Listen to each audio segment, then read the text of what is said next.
యేసుక్రీస్తుని వాళ్ళు నమ్ముకున్నందుకు చంపలేదు వాళ్ళని. యేసుక్రీస్తు ఒక్కడే దేవుడు అన్నందుకు చంపారు. అందుకని మనకి అపోస్తల కార్యాలు 10:36 కూడా ఏముంటుంది, యేసుక్రీస్తు అందరికీ ప్రభు అని. ఈ రోజుల్లో ఎక్కడ పడితే అక్కడ రాస్తున్నారు. అది it's not a cheap word. Roma 1st సెంచరీలో లేదా 2nd సెంచరీలో యేసుక్రీస్తు అందరికీ ప్రభు అంటే అది సీజర్ని ధిక్కరించినట్టు. సీజర్ కదా అందరికీ ప్రభు. సో ఎప్పుడైతే ఓన్లీ గాడ్ అని అన్నారో అది రాజధిక్కారం అయింది, రాజద్రోహం అయింది. దట్ ఈస్ ద రీజన్ వాళ్ళకి కష్టం వచ్చింది. ఓకే, అది కూడా ఏంటి, రోమియోలకి ఎలా ఉంటదంటే they believe in the glory of man. ఇప్పుడు మనకి ఎట్లాగా కులతత్వం ఇక్కడ ఉందో అక్కడ రేసిజం ఉంది. దే ఆర్ యాంటీ జ్యూస్ వాళ్ళు. సో జూయిష్ దీంట్లో నుంచి వచ్చినటువంటి వాళ్ళు మమ్ముల్ని ఎదిరిస్తారా, ఎంత ధైర్యం వీళ్ళకి. సో వాళ్ళ ఈగో క్లాష్ కూడా వచ్చింది అక్కడ, ఈగోస్ ప్రొవోక్ అయింది. సో అటు రాజుని ధిక్కరించినట్టయింది, ఇటు రోమన్ సిటిజన్స్ అందరికి వ్యతిరేకంగా ఉన్నట్టయింది. కాబట్టి ఏమైందంటే అందరికి ఒకటే, వీళ్ళని తీసేసేయాలి భూమి మీద నుంచి, ఇది ఉండడానికి వీల్లేదు. వీళ్ళేంటి నాకు ఎదురు తిరగడం ఏంటి. ఇప్పుడు మనకి పల్లెటూరులో కొన్ని జరుగుతూ ఉంటుంది, ఒక అగ్రవర్ణం సోకాళ్ళ అగ్రవర్ణం వాడి ముందు ఇంకొకడు చెప్పులు వేసుకుని వెళ్తే లేకపోతే నమస్తే పెట్టుకుని వెళ్తే వాడిని పట్టుకొని చితకబాదినటువంటి సందర్భాలు అనమాట. సేమ్ అట్లాంటిదే జరిగింది అనమాట ఇక్కడ. So it is an insult to the king and also to the egos of the Roman citizens. Okay, that is why వాళ్ళల్లో అంత కక్ష కార్పణ్యం, అందువల్ల అంత హీనంగా, అంత ఘోరంగా, అంత క్రూరాతి క్రూరంగా చంపడం జరిగింది. ఓకే, క్రైస్తవం. మీరు ఇండైరెక్ట్ గా మన భారతదేశంలో ఉన్న అనేక దేవుళ్ళల్లో యేసు ప్రభు ఒక దేవుడు కాదు అనే విషయాన్ని కూడా ఖచ్చితంగా చెప్పేశారు. అయితే నేను చెప్పడం కదా, యేసు ప్రభు చెప్పుకున్నాను, నేనే అనే మాట అన్నాను. మీకు ఇక్కడ చిన్న మంచి ఉదాహరణ చెప్పాలి. నాకు తెలిసినటువంటి ఒక హిస్టరీ మాస్టర్ సంస్కృత కళాశాలలో పనిచేస్తాడు గుంటూరులో. ఆయన ట్రాక్ట్స్ రాస్తూ చిన్న చిన్న పుస్తకాలు రాస్తూ ఉంటారు. ప్రభుదాస్ గారు ఆయన పేరు. ఆయన రాస్తూ ఉన్నప్పుడు ఒకసారి ట్రాక్ రాసినప్పుడు నాకు కరెక్షన్కి ఇచ్చారు. అందులో ఆయన ఏం చేశారంటే అఫెండ్ అవుతారేమోనని యేసు చెప్పాను, నేను సత్యాన్ని, నేను మార్గాన్ని, నేను జీవాన్ని అని ఆయన ట్రాన్స్లేట్ చేశారు. ఓకే, చేస్తే వాళ్ళ తెలుగు, వాళ్ళ సంస్కృతం హెడ్ ఆఫ్ ది డిపార్ట్మెంట్ ఉన్నారు, మంచి పండితుడు ఆయన. ఆయనకిచ్చారు. నేను చూశాను, ఆయన కూడా చూశారు భాషని కరెక్ట్ చేయమని ఇస్తే ఆయన ఏం చేశాడు తెలుసా, ఆ సంస్కృత పండితుడు పక్కా హైందవుడు ఆయన, నేను సత్యాన్ని కాదండి, నేనే సత్యాన్ని, నేనే మార్గాన్ని, నేనే జీవాన్ని అని దిద్దాడు ఆయన. ఎంత గొప్ప విషయం నిజంగా. దట్ ఈస్ యేసు ప్రభువే చెప్పాడు అన్నమాట. అవునండి. చిన్న లాజిక్ ఏంటంటేనండి, నాలంటోళ్ళు మీలంటోళ్ళు చెప్పారనుకోండి ఆ డైలాగ్, నేనే అని చెప్పలేరు. దేవుడు ఒక్కడే కదా. అవునండి. దేవుడు ఈ లోకానికి వచ్చినప్పుడు నేనే అంటాడు తప్ప నేను కూడా అనలేడు. అవును. అసలు ఎక్కడైనా క్రైస్తవుల మీద హింస రావడానికి ఇది ఒక్కటే కారణం. క్రైస్తవులు హతసాక్షులుగా అవడం, వీటన్నిటిని బట్టి మనం ఏం నేర్చుకోవాలి? అంటే ఇప్పుడున్న సంఘం ఏం నేర్చుకోవాలి? యేసుక్రీస్తు ఆయన్ను వెంబడించడం అంటే ఏమిటో, ఆయన శిష్యరికం అంటే ఏంటో ఆ హతసాక్షులు అవడంలో కనబడుతుందండి. శిష్యరికానికి అది పరాకాష్ట. యేసుక్రీస్తు ఏమన్నాడు, నన్ను వెంబడింపగోరువాడు తన తల్లిని, తండ్రిని, భార్యను, అక్క చెల్లెండ్రను ఉపేక్షించి, విడనాడి, వాళ్ళని ద్వేషించి, తన్ను తాను కూడా ద్వేషించుకొని, తన సిలువనెత్తుకొని నన్ను వెంబడించాలన్నాడు. That is the core of Christianity. అసలు క్రైస్తవ్యం అంటేనే, యేసు శిష్యరికం అంటేనే సిలువ మోయడం. ఎక్కడ దాకా వెళ్తాడంటే యేసుక్రీస్తు తన్ను ఉపేక్షించుకొని, తనను ఉపేక్షించుకోవాలి. అంటే నా ప్రాణం కూడా పెట్టడానికి నేను రెడీ అయ్యి ఆయన్ని వెంబడించాలి. Response with gratitude towards cross. క్రీస్తు సిలువలో చేసినటువంటి ఆ గొప్ప కార్యానికి కృతజ్ఞతాభావంతో నేను ప్రతిస్పందించి, ప్రభువా నా కోసం ఇంత చేసావా నాయనా, నీ కోసం బ్రతుకుతాను, నువ్వు నా కోసం ఇంత చేసావు కాబట్టి, ప్రాణమే ఇచ్చేసావు కాబట్టి, నన్ను నీ వాళ్ళలాగా చేసుకోవాలనుకున్నావు కాబట్టి, నిత్యము నీతో ఉండడానికి నాకు ఛాన్స్నిచ్చావు కాబట్టి కృతజ్ఞతగా నీ కోసం బ్రతుకుతాను. అంటే నీ ఇష్టం క్రింద, నీ ప్రభుత్వం కింద, నీ చెప్పు చేతల్లో బ్రతుకుతాను, నీ క్యారెక్టర్కి వ్యతిరేకమైన పనులు చేయను అని కంకణం కట్టుకొని జీవించడం. ఓకే, కాల్ తీసుకుందామండి. మొదటి కాల్ బ్రహ్మనాయుడు గారు గుంటూరు నుంచి కాల్ చేస్తా ఉన్నారు. నమస్కారం అండి. వందనాలండి. మీ ప్రశ్న అడగండి సార్. సార్ గుంటూరు నుంచి మాట్లాడుతున్నాను సార్. చెప్పండి బ్రహ్మనాయుడు గారు. ఇందాక మాట్లాడుతూ ఓపెన్ గా మనం లోకంలో దేవుణ్ణి అంగీకరిస్తేనే మనం పరలోకంలో ప్రభు ఎదుట దూతలు ఎదుట అంగీకరించబడతామని చెప్పారు కదా సార్. సార్ నాకున్న డౌట్ ఏంటంటే, నేను హిందూ బ్యాక్గ్రౌండ్ నుంచి కనవచ్చాను సార్. అయితే ఇప్పుడు క్రైస్తవం అనేది ఒక కులం కాదు, ఒక మతం కాదు, మనసు మార్చుకుంటే సరిపోతుంది అని చెప్పి నేను విన్నాను సార్ మామూలుగా. సార్ చెప్పండి సార్. అవును, చెప్పండి. అయితే ఇప్పుడు మరి క్రిస్టియానిటీలోకి వచ్చిన తర్వాత ఇప్పుడు నేను క్యాస్ట్ అంటే మీరు చెప్పినట్టుగా రిలీజియన్ మార్చుకోవటం అనేది అది అంతవరకు సమంజసం. క్రైస్తవ్యం అసలు ఒక మతమేనా? అది మతం కాకపోతే మరి దేవుడు ఎలాగా పరలోకంలో మనల్ని ఇలా అంగీకరిస్తాడు? ఇది మతం కాదు కదా మనం మార్చుకోవడానికి. మనసు మార్చుకుంటే సరిపోదా? ఓపెన్గా నేను చర్చికి బైబిల్ తీసుకుని వెళ్తున్నాను, అందరి ఎదుట సాక్ష్యం ఇస్తున్నాను, దేవుడు నన్ను మార్చిన విధానాన్ని సాక్ష్యం ఇస్తున్నాను. మంచిది బ్రహ్మనాయుడు గారు, నాకు అర్థమైంది మీరు అడిగిన ప్రశ్న. అయితే మనస్సులో జరిగిన మార్పుకి బహిరంగంగా బహిర్గతంగా ఎటువంటి ఇవి ఉండవంటారా? ఇప్పుడు మనసులో మీ భార్యను ప్రేమిస్తారు, కేవలం ప్రేమిస్తారా? ఓ చీర కొనిపెట్టడము, ఆమె బాగోగులు చూడడము అవి కూడా చేస్తారా? మనస్సులో జరిగినటువంటి మార్పుకి బయట దాఖలాలు ఉంటాయిగా. అవును, ఉంటాయి. బయట దాఖలాలు ఉంటాయి. ఇక్కడ ఏంటంటే ఆయన ఒక చాలా విచిత్రమైనటువంటి విషయాన్ని తీసుకొచ్చారు. క్రైస్తవం యొక్క డెఫినేషన్ ఏంటి? క్రైస్తవ్యం మతమా లేకపోతే మనసు మార్పిడా? మత మార్పిడా, మనసు మార్పిడా? మనసు మార్పిడి అయినప్పుడు నేను సర్టిఫికెట్ లో మతాన్ని ఎందుకు మార్చుకోవాలి? మంచి లాజికల్ క్వశ్చన్. కానీ సర్టిఫికెట్ లో మీరు మార్చుకోవద్దు, ఓకే బానే ఉంది. కానీ సర్టిఫికెట్ లో మీరు హిందూగా కొనసాగలరా? అది ప్రశ్న. అంటే మనసులో క్రైస్తవుడుగాను బయట హిందువుగాను ఉండడం సాధ్యమా? అది మీకు నేను వేయాలనుకున్న ప్రశ్న. మనసులో ఏమో క్రైస్తవుడుగాను బయట ఏమో హిందువుగాను చేయకూడదు. అప్పుడు మరి కాంట్రడిక్షన్ రావట్లేదు. అందుకని మార్చుకోమని చెప్తున్నాం. మనసులో జరిగిన ఈ కార్యాన్ని మనసు మార్పిడే క్రైస్తవ్యం అంటే. కానీ బహిరంగంగా ఒప్పుకోవాలిగా. నేను క్రైస్తవుడిని నేను ఒప్పుకోవాలి కదా. అందువల్ల డిక్లేర్ చేయమని అడుగుతున్నాం. దాన్ని ప్రభుత్వం మతంగా చూస్తుందో, మార్గంగా చూస్తుందో, మనస్తత్వంగా చూస్తుందో మనకు అనవసరం. ఓకే. ఇప్పుడు హిందూయిజం గురించి కూడా ఈరోజు చాలా మంది ఏమంటున్నారు, కోర్టులు కూడా ఏమంటున్నాయి, హిందూయిజం అనేది అది ఒక వే ఆఫ్ లైఫ్ అని చెప్తున్నారు, కొత్త భాష్యం చెప్తున్నారు. కానీ సర్టిఫికెట్లు ఏం రాస్తున్నారు? రిలీజన్ కిందే హిందూయిజం రాస్తున్నారు. రిలీజన్ కిందే రాస్తున్నారు. సో కాబట్టి లేదా ప్రభుత్వం కొంత మార్పు చేసుకొని రిలీజియన్ అని అనకుండా అభిమతము అని పెట్టాలి. మతం అంటే అసలు సంస్కృతంలో ఉన్నటువంటి అర్థం ఏమిటంటే అభిప్రాయము అని అర్థం. మీ భగవంతుని గురించిన మీ అభిప్రాయం ఏంటి అని అడుగుతున్నారన్నమాట రిలీజియన్ గురించి అడిగినప్పుడు. చాలా మందికి ఆ మాట తెలియక మతం అంటే ఏదో అది చాలా విపరీతమైన పదమేమో అని మనం అనుకుంటాం. మతం అంటే సాంప్రదాయాల పుట్టని, లేకపోతే కొన్ని రిచువల్స్ ఇవన్నీ ఉంటాయని, కొన్ని నియమ నిబంధనలు నిష్టలు ఉంటాయని అనుకుంటారు. అది నిజమే, అది బయటకు కనపడే మతం. కానీ మతం అంటే ఏంటంటే మన అభిప్రాయం. అందుకని అభిమతం అనే మాట కూడా వచ్చింది. సో దేవుడి గురించిన నీ అభిప్రాయం ఏంటి? క్రైస్తవ అభిప్రాయమా, ఇస్లాం ముస్లిం అభిప్రాయమా, సిక్ అభిప్రాయమా, బౌద్ధ అభిప్రాయమా, హిందూ అభిప్రాయమా అని అడుగుతున్నారు అంతే. అయ్యా మొన్నటిదాకా నా అభిప్రాయం దేవుడు అంటే ఒకటి ఉండేది, ఇప్పుడు క్రైస్తవ అభిప్రాయంలోకి వచ్చాను అని అనుకుంటున్నారు. కాబట్టి మీరు రిలీజన్ ఎదుగా క్రిస్టియన్ అని రాయడం తప్పులేదు. ఓకే.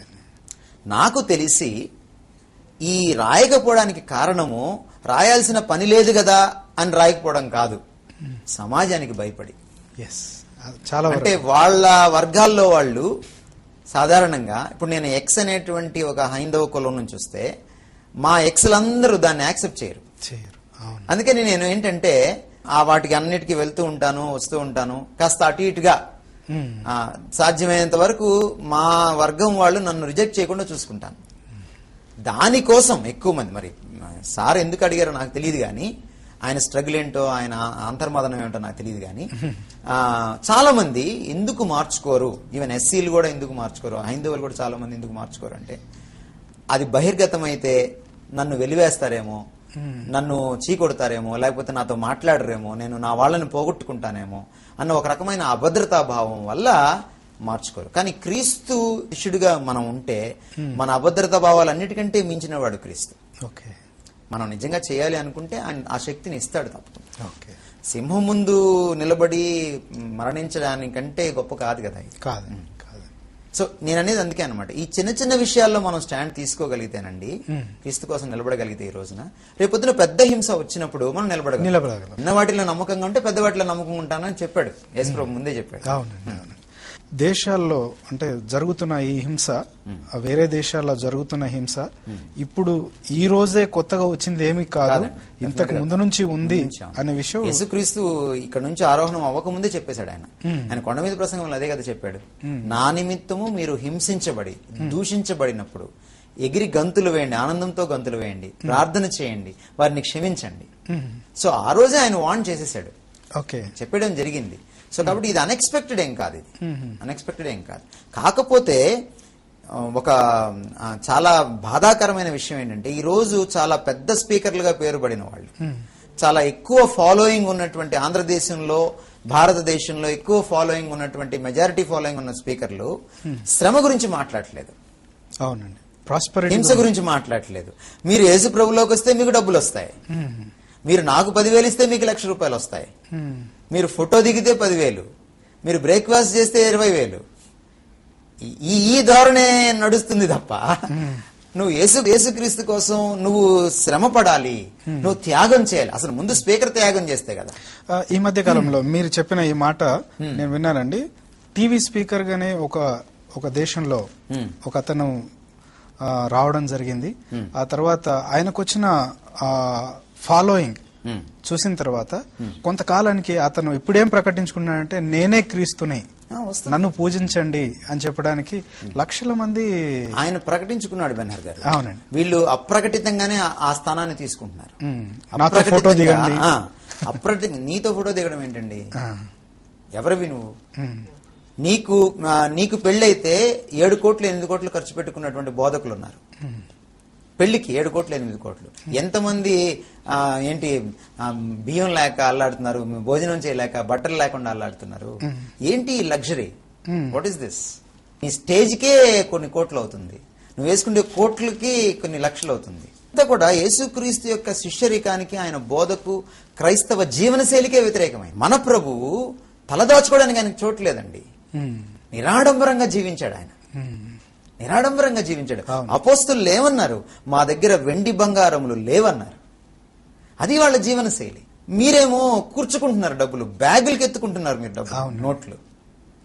ఎవరన్నా అడిగిన వాళ్ళు ఉంటే వాళ్ళని బెదిరిస్తున్నారు, ఈవెన్ మ్యాన్ హ్యాండ్లింగ్ కూడా చేస్తున్నారు. కాబట్టి టీవీ పరిముఖంగా వీక్షిస్తున్న వీక్షకులకు అందరికి కూడా గమనించండి, దైవ సేవకుల దగ్గర వాక్యం వినేంత వరకు వినండి. టీవీ ద్వారా వాక్యం చెప్తున్న వారందరినీ కూడా మీరు ఎక్కువగా ప్రేస్ చేయడం వల్ల వాళ్ళు దేవుళ్ళుగా మారిపోయే ఛాన్సెస్ ఉన్నాయి. కాబట్టి జాగ్రత్తగా ఉండండి. ఎవరిని ఎంతవరకు, సేవకునికి డబ్బులు ఇవ్వడం తప్పేం కాదు, తప్పు కాదు. కానీ సేవకుడు కోటీశ్వరుడు అయిపోయిన తర్వాత కూడా నువ్వు అక్కడే డబ్బులు ఇస్తుంటే ఇక మిగిలిన వాళ్ళ పరిస్థితి, ఎంతమంది పేద పాస్టర్లు ఉన్నారు? సేవ స్తబ్దంగా అక్కడే నిలిచిపోతుంది. సేవ ఏం చేయట్లా. వాళ్ళకి వచ్చే ఆదాయంలో ఎంతమంది విధవరాండ్రికి ఇస్తున్నారు చెప్పమనండి వాళ్ళని. ఎంతమంది పేదలకు ఇస్తున్నారు, ఎంతమంది తండ్రి లేని వారికి ఇస్తున్నారు, ఎంతమంది దిక్కులేని వారిని ఆదుకుంటున్నారు. నిజమైన భక్తి ఏదనగా తండ్రి ఎదుట ఇహలోక మాలిన్యమును అంటించుకున్నటయు, దిక్కులేని వారిని, తండ్రి లేని వారిని, విధవలను ఆదుకునుటయు అని చాలా స్పష్టంగా బైబిల్ చెప్తుంది. ఇది భక్తి అంటే. నువ్వే గివింగ్ లేదు నీకు. నువ్వేమో 24 గంటల గివింగ్ గురించి మాట్లాడతావు, కిందేమో అకౌంట్ నెంబర్ వేసుకుంటావు. నీ గివింగ్ సంగతి ఏంటి? ఒకప్పుడు నీ దాతృత్వం సంగతి ఏంటి? ఒకప్పుడు స్టార్టింగ్ లో ఊళ్ళల్లోకి, పల్లెల్లోకి, అదే కాకుండా కొండల్లోకి వెళ్లి కూడా సువార్త చెప్పిన వాళ్ళు ఉన్నారు. ఈ రోజు కొండలో కాదు, హైదరాబాద్ సిటీలో ఉండి కూడా ఒక కాలనీకి వచ్చిన పాపాన పోయే స్థితిలో లేదు. కాబట్టి ఏంటంటే వేరే వేరే సంఘాల నుంచి ఆకర్షితుల్ని చేసి వాళ్ళ దగ్గర నుంచి డబ్బులు తీసుకొని చాలా, ఇప్పుడు ఈ రోజు అండి చెప్పకూడదు కానీ ఐఎమ్ వెరీ సారీ టు సే, అందరూ బోధకులు ఇలా ఉన్నారని అనట్లేదు కానీ ఎక్కువ శాతం మంది ఎలా ఉన్నారంటే, ఈ రోజు పరిచర్య అంటే ఒక వ్యాపారం అండి. విద్య ఎలా వ్యాపారమైందో మన దేశంలో, వైద్యం ఎలా వ్యాపారమైందో మన దేశంలో, క్రైస్తవ పరిచర్య కూడా వ్యాపారమైంది. Very sorry to say this. చాలా బాధాకరమైన విషయం. మన క్రైస్తవులు కూడా ఎలా తయారయ్యారంటే అక్కడే చేరతారు వీళ్ళందరూ వెళ్ళి. చాలా తప్పు అండి. చాలా మంచి విషయాలు తెలియజేశారండి. కువైట్ నుంచి ఇంకొక కాల్ తీసుకుందాం. షాలేం గారు కువైట్ నుంచి. ప్రైజ్ ద లార్డ్ అండి షాలేం గారు. Praise the lord sir. Praise the lord అండి. బాగున్నారా? హలో, ప్రైజ్ ద లార్డ్ అండి. Praise the lord. ఓకే, మీ ప్రశ్న అడగండి సార్. వైద్యులండి. నా ప్రశ్న ఏంటంటే అండి, ఇప్పుడు ఇరాక్ దేశంలో జరుగుతున్నది మారణ హోమాన్ని బట్టి మరి అప్పట్లో మరి క్రైస్తవులు అనబడే వారంటే మరి యేసుక్రీస్తు శిష్యులు అనగా అపోస్తులు అనగా హతసాక్షులు అయ్యారంటే వాళ్ళు దేవుని మార్గంలో పరిపూర్ణంగా వచ్చి పరిశుద్ధులే దేవుని పరిచర్యలో కొనసాగుతుండగా హతసాక్షులు అయ్యారు. మరి ఇప్పుడు ఇరాక్ లో అంతమంది చనిపోతున్నారంటే వాళ్ళు క్రైస్తవులు అనబడే వారే కానీ అది పరిపూర్ణమైన రక్షణలోకి రాలేని వాళ్ళు ఉంటారు. నామకరణంగా క్రైస్తవులుగా ఉండేవారు ఉంటారు, వ్యభిచారులు ఉంటారు, పాపం చేసేవారు ఉంటారు. మరి అకస్మాత్తుగా ఈ మరణం బట్టి వాళ్ళు నిజంగా దేవుని రాజ్యానికి అర్హులవుతారా? దేవుని రాకల్లో ఎత్తబడతారా? వాళ్ళకి పాపక్షమాపణ ఉంటారా? చాలా మంచి ప్రశ్న అడిగారు షాలేం గారు. ఇందాక మీరు విన్నారా మొదటి నుంచి? విన్నానండి బ్రదర్, విన్నానండి. ఎవరైతే కదిలించబడకుండా ఉంటారో వాళ్ళు స్థిరంగా ఉంటారు. మీరు ఒక విషయం ఇక్కడ గమనించాలి శాలం గారు, వాళ్ళు చంపుతున్నప్పుడు ఏదో మాస్ కిల్లింగ్ అంటే వాళ్ళందరినీ నించోబెట్టి కాల్ చేయట్లేదు, వాళ్ళందరికీ ఛాన్స్ ఇస్తున్నారు. మీరు క్రీస్తుని విడిచిపెట్టండి, మీరు ఇస్లాంకి మీరు లొంగాలి, మీరు ఈ ట్యాక్స్ కట్టాలి అని వాళ్ళు చెప్తున్నారు. దాన్ని కాదన్న వాళ్ళని చంపుతున్నారు, వాళ్ళు ఛాన్స్ ఇస్తున్నారు, వాళ్ళని క్యాంపులు కండక్ట్ చేస్తున్నారు. ఇప్పుడు ఒక విషయం అడుగుతున్నాను, నేను క్రీస్తులో లేకుండా క్రీస్తు కోసం నువ్వు నిలబడాలని గన్ పాయింట్ పెడితే నేనేం చేస్తాను? నిలబడలేను. క్రీస్తులో నిలబడిన వాళ్ళు క్రీస్తు కోసం ఎలా నిలబడతారు? మారుమనసు పొందిన వాళ్ళు క్రీస్తు కోసం ఎలా నిలబడతారు? కాబట్టి ఇరాక్ లో చనిపోతున్నటువంటి యజదీస్ గాని క్రైస్తవులు గాని వీళ్ళు క్రీస్తు కోసం నిజంగా నిలబడే వాళ్ళు, వీళ్ళు మారుమనసు అనుభవం ఉన్నవాళ్లే. వీళ్ళు ఛాన్స్ ఇచ్చిన తర్వాత చంపబడుతున్న వాళ్ళు. వీళ్ళు ఏదో అలా వెళ్తుంటే బస్సు పేల్చేసేయడము అట్లా చేస్తున్నటువంటి వాళ్ళు కాదు, వీళ్ళు అకస్మాత్తుగా చనిపోతున్న వాళ్ళు కాదు వీళ్ళు. సో కాబట్టి మీ ప్రశ్న ఇక్కడ ఉత్పన్నం కాదు శాలం గారు. శాలేం గారు, మీ దేశం పక్కన కువైట్ దేశం పక్కన ఉన్న ఆ దేశం కాబట్టి ఆ దేశం గురించి ప్రార్థించండి. Okay okay sir, thank you very much అండి. ఇంకో కాల్ తీసుకుందామండి. Brother, praise the lord. Praise the lord sir, మీ ప్రశ్న అడగండి సార్. ప్రశ్న ఏంటంటే, క్రీస్తు చట్టం అంటే క్రీస్తు చనిపోయిన 600 years తర్వాత మొహమ్మద్ అనే ప్రకాష్ గారితో నేరుగా మాట్లాడండి. అసలు ఆ మొహమ్మద్ అనే అతను లేకపోయి ఉంటే ఎయిదర్ ప్రపంచంలో చాలా వరకు క్రిస్టియన్స్ అని అయ్యే ఉండేవాళ్ళు లేదా యూదులు అయ్యి ఉండేవాళ్ళు.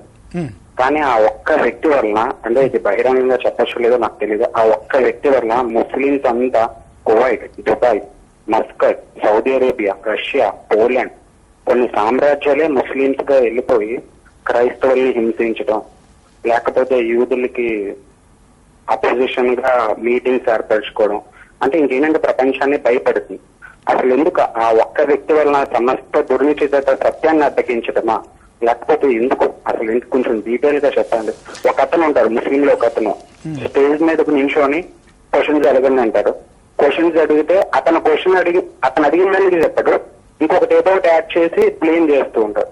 అసలు ఎందుకు ఇదంతా? ఒక వ్యక్తి, ఓన్లీ మొహమ్మద్ ప్రోఫెట్ అనే ఒక వ్యక్తి, ఆ వ్యక్తి క్యారెక్టర్ ఏంటో ప్రతి ముస్లింకి తెలుసు, ప్రతి ముస్లింకి తెలుసు ఆ వ్యక్తి క్యారెక్టర్. కానీ ఎందుకు ఆ ఒక్క వ్యక్తి వల్లనే మొత్తం ముస్లిం సామ్రాజ్యాలందరినీ ఆర్పరుచుకొని క్రైస్తవులకి అపోజిషన్ గా ఉండి ఇదంతా సాతాన్ ఆడే గేమ్ లేకపోతే ఏంటి? అలా మీరు డైరెక్ట్ గా చెప్పచ్చు టీవీలో, నాకు కొంచెం డీటెయిల్ గా చెప్పారు, ఇండైరెక్ట్ గా చెప్పారు. మీరు కొంచెం డెలికేట్ ప్రశ్న, సున్నితమైన ప్రశ్న అడిగారు. బట్ అక్కడ కొంచెం చరిత్ర గురించిన అవగాహన కూడా ఇక్కడ అవసరం. ఒక వ్యక్తి ద్వారా ఆయన గాని లేకపోతే ఇక క్రైస్తవ్యం ఏది మాత్రమే ఉండేది, అది కరెక్ట్ కాదు. అనేకమైన మతాలు ఉన్నాయి ప్రపంచంలో. జొరాస్ట్రియనిజం ఉంది, మన భారతదేశంలోనే మనకి సిక్కిజము, జైనిజము, బుద్ధిజము, తర్వాత వేదాల కాలంలో హైదరాబాద్ లో ఉన్నారు, పార్సీస్ ఉన్నారు, జొరాస్ట్రియన్స్ ఉన్నారు. సో మతాలు లేకలేవు, విపరీతంగా మతాలు ఉన్నాయి, కొన్ని వేల మతాలు ఈ ప్రపంచంలో ఉన్నాయి. సో కాబట్టి మొహమ్మద్ అనే ఆయన ఈ మతాన్ని స్థాపించకపోతే ఈరోజు అసలు ఈ బాధ ఉండేది కాదు అని అనుకోవడం మాత్రం కరెక్ట్ కాదు, ఫస్ట్ విషయం. రెండోది ఏంటంటే ఒక్కడు ఒక్కడు ఒక్కడు అంటా ఉన్నారు ఆయన దాని నుంచి. విప్లవాలు ఒక్కడితోటే ఆరంభం అవుతాయి, అది నెగటివ్ గానీ పాజిటివ్ గానీ. హిట్లర్ ఒక్కడే, కానీ ప్రపంచాన్ని చాలా భయంకరంగా బాధించాడు, ప్రభావితం చేశాడు. కార్ల్ మార్క్స్ ఒక్కడే. సో ముస్సోలిని ఒక్కడే, గాంధీ ఒక్కడే, మదర్ తెరిసా ఒక్కటే. సో ఒక్కళ్ళతోటే నెగటివ్ కానీ పాజిటివ్ కానీ విప్లవాలు ఒక్కళ్ళతోటే ఆరంభం అవుతాయి. ఆ ఒక్కడే కదా అని అనుకోవడానికి లేదు. అయితే ఇస్లాంకి ఉన్నటువంటి కొన్ని అడ్వాంటేజెస్ ఏంటంటే వాళ్ళు ఫ్యామిలీ ప్లానింగ్ని పాటించరు. వాళ్ళకు ఉన్నటువంటి ఒక ప్రత్యేకమైనటువంటి ఒక నామ్ కూడా ఏంటంటే పాపులేషన్ ద్వారా కూడా ప్రపంచాన్ని వాళ్ళు నింపాలి, ప్రపంచాన్ని అవుట్ నెంబర్ చేయాలి వేరే వాళ్ళని అనేటువంటి ఒక ఇది ఉంది వాళ్ళకి. సో దానివల్ల ఫాస్ట్ గ్రోత్ ఉంటుంది, వాళ్ళకి బయోలాజికల్లీ ఫాస్ట్ గ్రోత్ ఉంటుంది. ఇప్పుడు అది చాలక ఈ బలవంతంగా తమ మతంలోకి తీసుకునేటువంటి ఈ ఇది కూడా ఆరంభించారు వాళ్ళు. జనరల్గా ఇస్లాంలోనే ఆ టొటాలిటేరియన్ రెజీము, ఆ సిస్టమ్ అనేది ఉంది. అంటే ఒక నిరంకుశమైనటువంటి ధోరణి. ఈ ఖురాన్లో ఇలా ఉంది, ఇది చెప్పిందే ధోరణి. ఒక్కొక్క ఇస్లాం కంట్రీ ఒక్కొక్క రకంగా ఉంటుంది. ఇప్పుడు మీరు దుబాయ్ లాంటి ప్రాంతాలకు వెళ్తే చాలా లిబరల్గా ఉంటుంది. అట్లా కాకుండా ఇరాక్, ఇరాన్ లాంటి ప్రాంతాలకు వెళ్తే చాలా ఖచ్చితంగా, చాలా మరీ విపరీతంగా విపరీత ధోరణి కనపడతా ఉంటుంది, అతివాదం కనపడుతూ ఉంటుంది. కాబట్టి వాళ్ళు ఖురాన్ని ఎలా అర్థం చేసుకుంటున్నారో ఆ అర్థం చేసుకున్న దాని మేరకు వాళ్ళు ఏం చేస్తున్నారంటే ఆ చట్టాలని చేసి వాటిని రుద్దుతున్నారు ప్రజలపైన. ఇస్లాంలో ఫ్రీడమ్ అనే దానికి అర్థం లేదు, ఫ్రీడమ్ అసలు లేదు. ఇన్షాల్లా అంటారు వాళ్ళు. ప్రతిదీ కూడా దేవుడు కింద మనం ఉండాలి, మనం బానిసలుగానే ఉండాలి, ఇంకా ఎదురు చెప్పడానికి వీల్లేదు, ఖురాన్కి ఎదురు చెప్పడానికి వీల్లేదు. సో ఆ బిలీఫ్ కింద, ఆ విశ్వాసం కింద వాళ్ళు ఉన్నారు కాబట్టి సహజంగానే వాళ్ళు అలా ప్రవర్తిస్తారు. కొంతమంది ఏమో కొంతమంది కొంచెం సాఫ్ట్ గా చూస్తారు, కొంతమంది జిహాదీ అనేటువంటి జిహాద్ అనే ఈ మత యుద్ధం అనే దాన్ని ఫిజికల్ వార్ గా చూస్తారు. కొంతమంది ఏమో మత యుద్ధం అనే దాన్ని ఒక స్పిరిచువల్ వార్ గా చూసేటువంటి, ఇంటర్ప్రెట్ చేసేటువంటి ముస్లిం స్కాలర్స్ కూడా ఉన్నారు. బట్ రెండు మీనింగ్స్ ఉన్నాయి దానికి. ముఖ్యంగా ఫిజికల్ మీనింగ్ ఎక్కువ ఉంది. మొహమ్మద్ యొక్క అంటే ఆ చరిత్రలోకి మనం వెళ్ళి చూస్తే ఒక పవిత్ర యుద్ధం చేసి ఆయన ఇస్లాంని వ్యవస్థాపించినట్టుగా మనం చూస్తాం చరిత్రలో 6-7 శతాబ్దాల్లో. ఎలా వాళ్ళు అర్థం చేసుకుంటున్నారు వాళ్ళ మత గ్రంథాన్ని అన్న దాని మేరకు వాళ్ళు ప్రవర్తిస్తారు. కానీ స్పిరిట్ మాత్రం ఏంటంటే ఇక ఎదురు చెప్పడానికి వీలైనటువంటి ఒక వ్యవస్థ. అది డెమోక్రసీకి కానీ, లేకపోతే స్వేచ్ఛకు కానీ, ఇండివిడ్యువాలిటీకి కానీ, వ్యక్తి స్వాతంత్ర్యానికి కానీ తావులేదు ఇస్లాంలో. తావులేదు. ఎక్కడన్నా లిబరల్ గా ఆలోచించేటువంటి ముస్లిమ్స్ ఉంటే దుబాయ్ లాంటి కంట్రీస్ లో అక్కడ ఏదన్నా వాళ్ళు కొంచెం ఉంటారన్నమాట. దాని మేరకు కొంత ఫ్రీడమ్ అక్కడ ఉంటది. కానీ జనరల్ గా అయితే ఇండివిజువల్ ఫ్రీడమ్ ఉండదు ఇస్లాం లా కింద, కానీ ఆ సిస్టంలోనే లేదు అది. అయితే ఈ రోజు ఇది న్యూస్ లోకి వచ్చింది. గతంలో కమ్యూనిస్టులు హింస చేశారు క్రైస్తవుల్ని, నాజీలు హింస చేశారు క్రైస్తవుల్ని, యూదులు కూడా హింసించారు క్రైస్తవుల్ని, తర్వాత రోమీలు హింసించారు క్రైస్తవుల్ని. ఎవరు హింసించలేదు, అనేక రకరకాల వాళ్ళు హింసించారు క్రైస్తవుల్ని. సో అంచేత ముస్లిమ్స్ ఒక్కళ్ళే చేశారని అనడం కూడా కరెక్ట్ కాదు. ప్రస్తుతానికి వాళ్ళు ఆ కంట్రీలో చేస్తున్నారు. చాలా మంది ముస్లిం ఫ్రెండ్స్ ఉన్నారు నాకు. సో అందరూ అలా ఉండరు. ఓకే, ఇంకో కాల్ తీసుకుందామండి. జయరాజ్ గారు హైదరాబాద్ నుంచి లైన్ లో ఉన్నారు. Praise the lord brother. Hello, praise the lord అండి. ప్రైజ్ ద లార్డ్ పాస్టర్ గారు. Praise the lord sir. Pastor గారితో నేరుగా మాట్లాడండి. నా పేరు జయరాజ్ అండి, ప్రొఫెసర్ జయరాజ్ మాట్లాడుతున్నాను. చెప్పండి sir. Praise the Lord. Praise the lord sir. Praise the lord sir. మీ ప్రశ్న అడగండి. మాకు ప్రకాష్ గారిది చాలా మాకు నచ్చిందండి. ప్రకాష్ గారిని మీరు మేము ఎపిసోడ్ చూస్తా ఉంటాము. ఓకే, ఏంటంటే ఆ రోజున క్రిస్టియానిటీ మన అపోసల్స్ గాని వాళ్ళ స్ట్రగుల్ గాని ఈ రోజున కంపారిజన్ చేసుకుంటేనండి ఒక్కొక్కసారి మాకు బాధ ఏంటంటే the whole Bible has been reduced to దశభాగానికి తీసుకొస్తున్నారండి ఈ రోజులలో. దశమ భాగమా? హలో, దశమ భాగానికి తీసుకొస్తున్నా, కుదించారు బైబిల్ సారాన్ని అంతటిని కూడా అని చెప్పదలుచుకున్నారు. అంటే మొత్తం మన జీసస్ ప్రీచింగ్ అనేది ఈ రోజులలో దశభాగం అని చాలా ఎంఫసైజ్ చేస్తున్నారు. అంటే they have reduced complete Bible into 10 bits అనమాట. అది ఒక మన దశభాగానికి తీసుకొస్తున్నారు ఈ రోజులలో.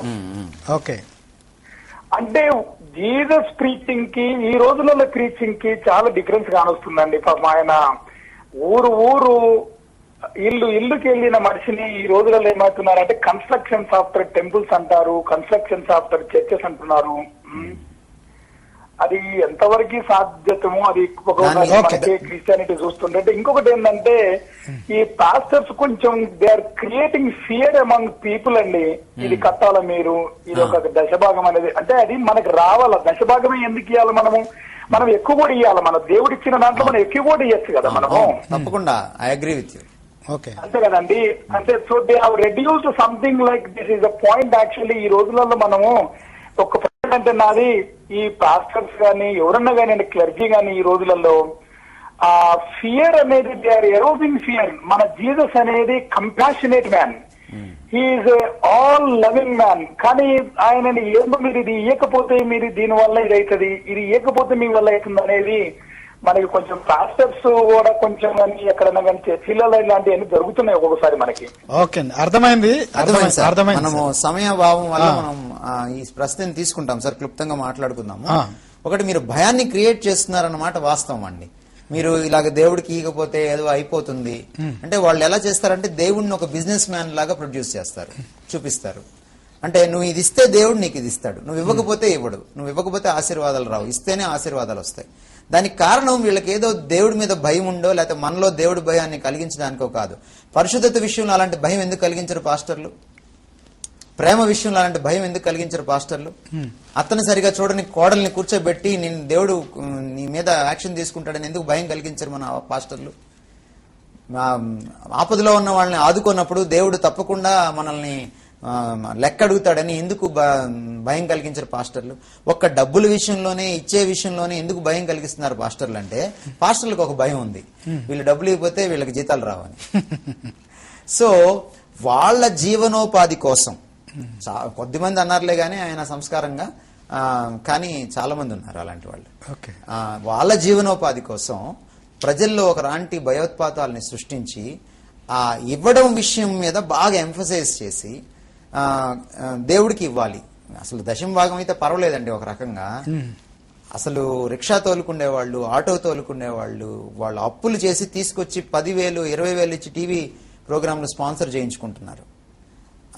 పెట్రోల్ బంక్ లో పనిచేసేవాళ్ళు, కటికమైనటువంటి అంటే చాలా తక్కువ జీతగాళ్ళు అనమాట వాళ్ళు. సో కాబట్టి ఆయన కన్సర్న్ కరెక్టే, ఆయన చెప్పిన మాట కరెక్టే. కాకపోతే పాస్టర్లు ఎందుకు చేస్తున్నారంటే ఇది వాళ్ళు బ్రతకడానికి కోసం చేస్తున్నారు. ఇంకా ఈ రోజు పాస్టర్ గా ఉండడం అనేది ఒకటి ఎట్లా ఉందంటే అదొక ఉద్యోగం. ఆ ఉద్యోగానికి శాలరీకి కొంచెం జోడించబడాలి కాబట్టి చక్కగా ఇదవుతున్నారు అన్నమాట, విచ్ ఈస్ అగెయిన్స్ట్ బైబిల్. అయితే ఇక్కడ ఒక మాట నేను చెప్పాలనుకుంటుంది ఏంటంటే దేవుడికి ఇవ్వాలి. దేవుడికి ఇదంతా చెప్పిన తర్వాత దేవుడికి ఇవ్వకూడదు అనేటువంటి ఒక భావన కలిగితే అది పొరపాటు అవుతుంది. దేవునికి ఇవ్వాలి, దశమ భాగమే కాదు ఇంకా నీకు కలిగిన కొద్ది ఇవ్వాలి.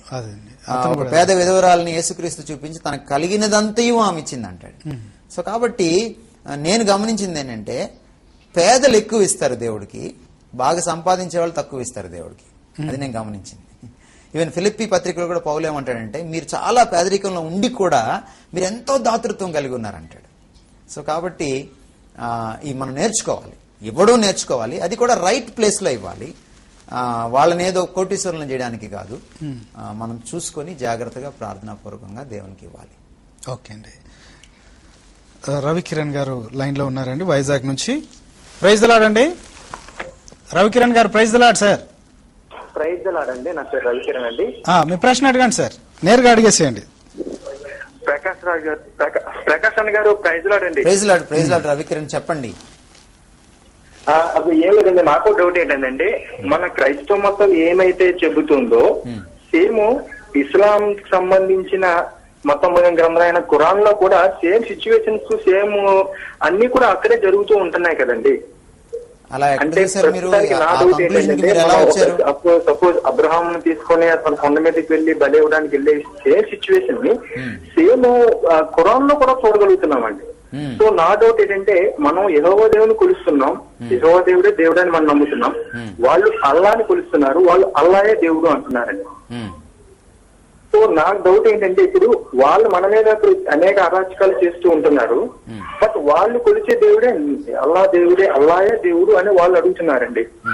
కానీ మనం యెహోవా దేవుడే మనం చెప్తున్నాం. సో అల్లా యెహోవా ఇద్దరు ఒక్కరైనా, బట్ ఏంటది? ఎందుకంటే సిచ్యువేషన్స్ రెండు ఒకలాగా ఉంటుంది, ఖురాన్ లోనే ఉంటుంది, సేమ్ అదే సీక్వెన్స్ కానీ సేమ్ బైబిల్లో కూడా అదే ఉంటుంది.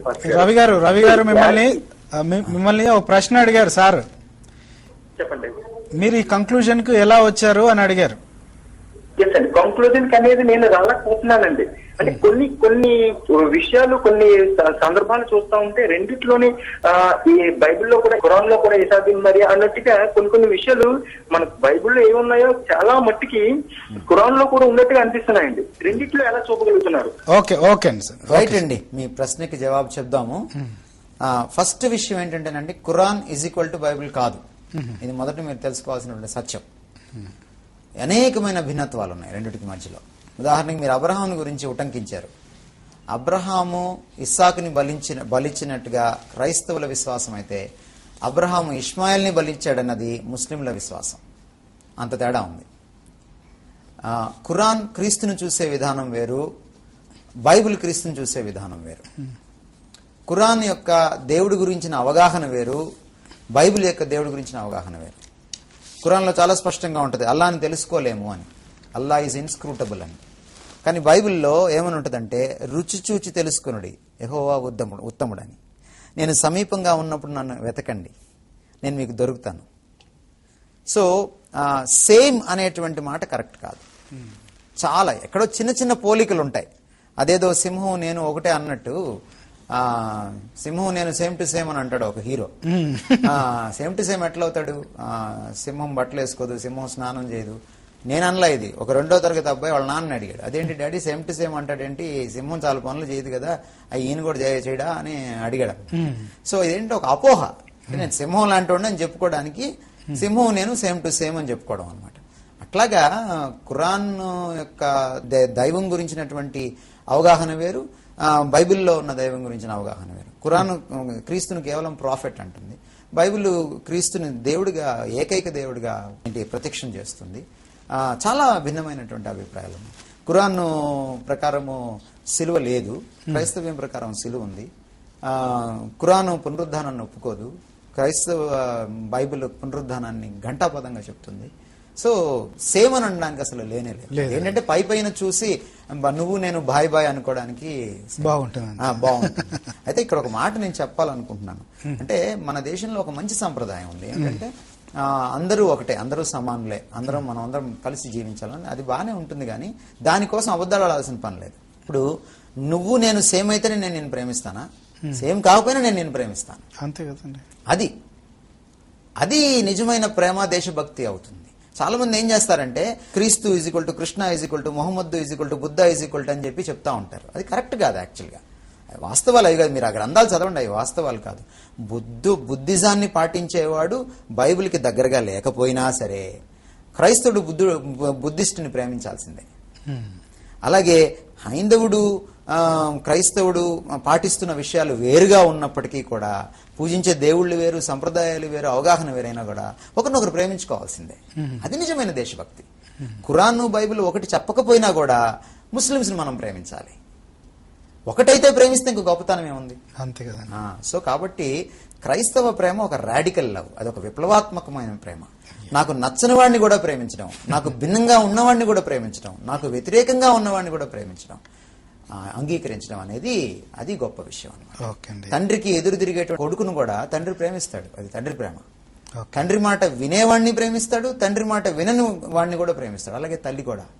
అట్లాంటి ప్రేమతో తోటి భారతీయులని కులమతాలకు అతీతంగా మనం ప్రేమించాలి, కానీ ఆ ప్రేమించడం కోసమో దేశభక్తి కోసమో సత్యాన్ని మార్చకూడదు. అది నా దృష్టిలో నిజమైన దేశభక్తి. నువ్వు వేరు నాయనా, నేను కూడా వేరు. ఓకే, ఈ రెండిట్లో ఏదో సత్యం అవుతుంది, అది తర్వాత విషయం. అయినా కూడా నువ్వు నేను భారతీయులం, మనం అంతా ఒకటి, మనం ఒకరినొకరు ప్రేమించుకుందాం. ఆ దీంట్లో నుంచి ఇలా పుట్టించారనమాట, అన్ని ఒకటే అనేటువంటి ఒక ఇది పుట్టించారు. ఓకే, సో ఇంకో కాల్ తీసుకుందామండి. ఆఖరి కాల్ గా బాలస్వామి గారు గుంటూరు నుంచి లైన్ లో ఉన్నారు. ప్రైజ్ ది లార్డ్ అండి బాలస్వామి గారు. ప్రైజ్ ది లార్డ్ సార్, మీ ప్రశ్న అడగండి సార్. నిజమైన క్రైస్తవ్యము, ఆ నిజమైన క్రైస్తవ్యానికి నిజంగా వచ్చేటటువంటి శ్రమలు ఏమై ఉన్నవి, వాటిని ఎలాగూ భరించాలనేది నా ప్రశ్న సార్. అయితే ఇంకొక ప్రశ్న అండి, ఇప్పుడు కొన్ని సహోదరులు కొన్ని ప్రశ్నలు అడిగారు సార్. చెప్పండి. అయితే నేనేమి అంటానంటే సార్, ఖురాన్కి బైబుల్కి మనం వెతికి చూసినప్పుడు సార్, ఒక ముస్లిం ఎవరైనా ఒక క్వశ్చన్ అడిగినప్పుడు, ఒక ముస్లిం ఎవరైనా ఒక ప్రశ్న మనం వేసినప్పుడు, మొదటిగా బైబుల్లో నుంచి కాకుండా మనము బయట నుంచి తను అడిగిన క్వశ్చన్ కి తనకి మనం సమాధానం చెప్పగలిగితే తనతోటి ఏదైనా మనం చెప్పగలం సార్. మనము ఈ ప్రశ్నను తీసుకున్నాం. నిజమైన క్రైస్తవ్యం అంటే ఏంటి అని అడిగారు ఆయన బాలస్వామి గారు. మనం ఇందాక చూచాయిగా చెప్పడం జరిగింది దాని గురించి. నిజమైన క్రైస్తవ్యం ఏంటంటే క్రీస్తులాగా జీవించడం, క్రీస్తు చెప్పిన దాన్ని తూచే తప్పకుండా చేయడం, అది నిజమైన క్రైస్తవ్యం. క్రీస్తు చాలా స్పష్టంగా చెప్పాడు, మీరు అన్నింటికంటే ఎక్కువగా నన్ను ప్రేమించాలి. నన్ను మీరు ప్రేమిస్తే ప్రజలందరినీ మీరు ప్రేమిస్తారు. మీరు ఒకరినొకరు ప్రేమించుకున్నప్పుడు మీరు నా శిష్యులని ప్రపంచం తెలుసుకుంటుంది అని చాలా సుస్పష్టంగా చెప్పాడు. రేపొద్దున ఆ పరలోకంలోకి తీసుకునేటప్పుడు కూడా 2 బ్యాచ్లు ఆయన ముందు నించోవడం, ఆ ఒక బ్యాచ్ ఏమో మేము అది చేసాం ఇది చేసామని గొప్పలు చెప్పుకోవడం, మీరెవరో నాకు తెలియదని యేసుక్రీస్తు అవడం అనడం, ఇంకో బ్యాచ్నేమో ఆయన లోపలికి అంగీకరించడం, ఆహ్వానించడం పరలోకంలోకి, స్వర్గంలోకి. ఆ ఆహ్వానించేటప్పుడు నువ్వు ఏంటి ప్రభా, నువ్వు మాకు మేము ఎప్పుడు చేయలేదే నీకంటే, వీళ్ళు దిగంబరులుగా ఉన్నప్పుడు బట్టలు ఇచ్చారు, దాహం వేసినప్పుడు నీళ్ళు ఇచ్చారు, నాకు ఆకలి వేసినప్పుడు అన్నం పెట్టారంటే మేము ఎప్పుడు చేశాము అని అన్నప్పుడు ఈ మిక్కిలి అల్పులైన ఈ సహోదరులకు మీరు చేశారు. సో కాబట్టి నిజమైన క్రైస్తవం అంటే ఇందాక కూడా మనం చెప్పుకున్నాం, దేవుడి ముందు నిందారహితులుగా ఉండడం, నిర్మలమైన మనస్సాక్షులతోటి నిష్ఠగా పరిశుద్ధంగా జీవించడం, తోటి మానవుణ్ణి ప్రేమించడం, క్రీస్తు ఎలా ప్రవర్తించాడో అలా ప్రవర్తించడం, క్రీస్తు ఏమని బోధించాడో దాన్ని పాటించడం, క్రీస్తులాగా మారుతూ ఆయన్ని ఇమిటేట్ చేయడం, అదే నిజమైన క్రైస్తవ్యం. ఎందుకంటే క్రైస్తవ్యం అనేది ఏమిటంటే క్రీస్తు తత్వం, అది క్రీస్తు తత్వాన్ని పుణికిపుచ్చుకోవడమే క్రైస్తవం. ఓకే అండి, ఆఖరిగా ఇంకో ప్రశ్న అండి.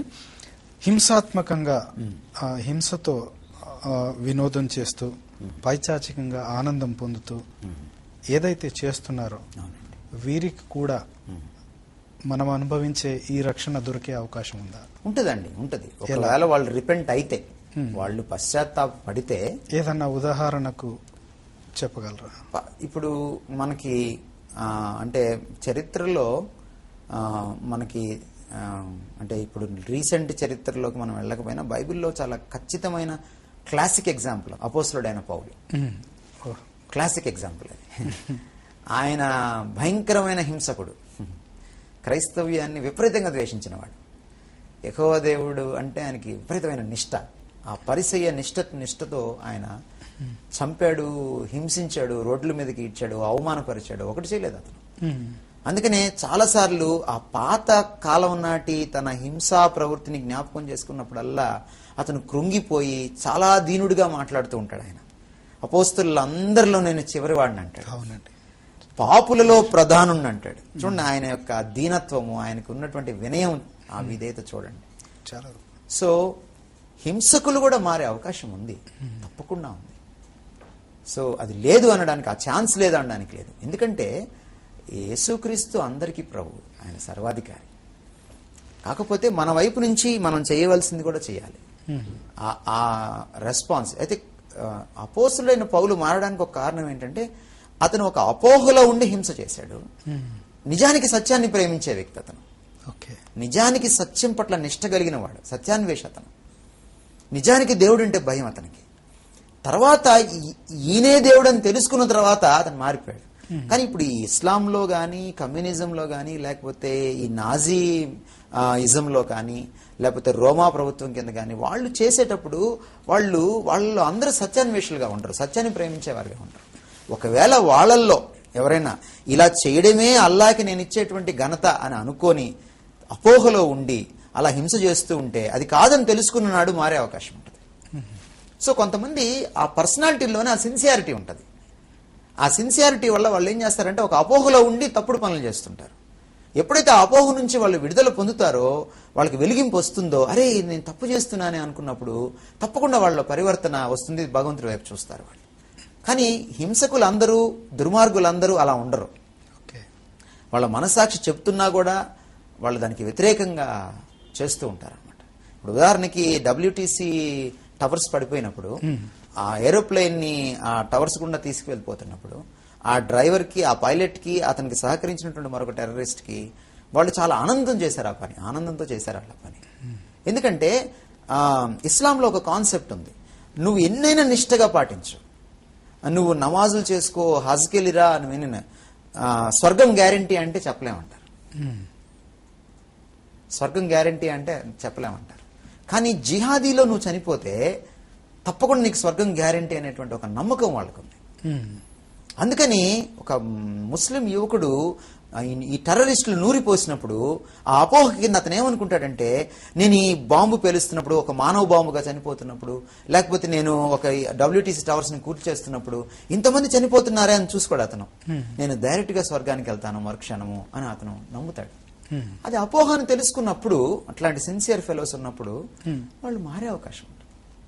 సో కాబట్టి వీళ్ళు మారరు అని అనడానికి వీల్లేదు. ఒకవేళ వాళ్ళు మారితే మన అపోస్తలులైన పౌలు లాగానే ఉంటుంది. అంతే అంతే, డెఫినెట్.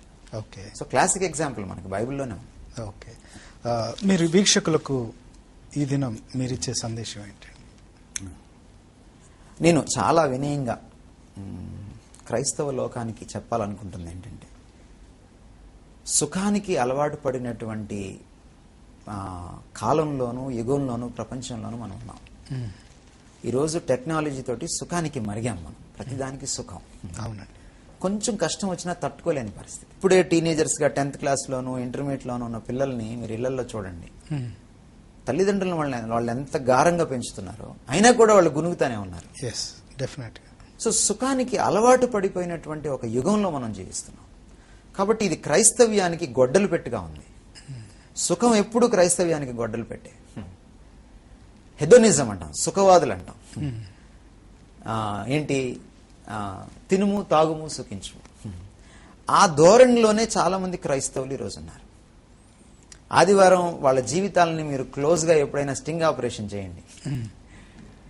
చర్చికి వెళ్ళడం, ట్రెడిషనల్గా శుభ్రంగా వచ్చి దారిలో మటన్ కొనుక్కోవడం, శుభ్రంగా తినడం, టీవీ ముందు కూర్చోవడం, లేకపోతే అవుటింగ్కి వెళ్ళడం, ఇదే తప్ప దేవుడి పట్ల భక్తి కానీ, భయం కానీ, వాళ్ళు చేస్తున్నది ఎంత మేరకు కరెక్ట్ అని కానీ, మనసాక్షిని ఎప్పటికప్పుడు వాక్యం చేత పరీక్షించుకోవడం కానీ ఇవి లేవన్నమాట.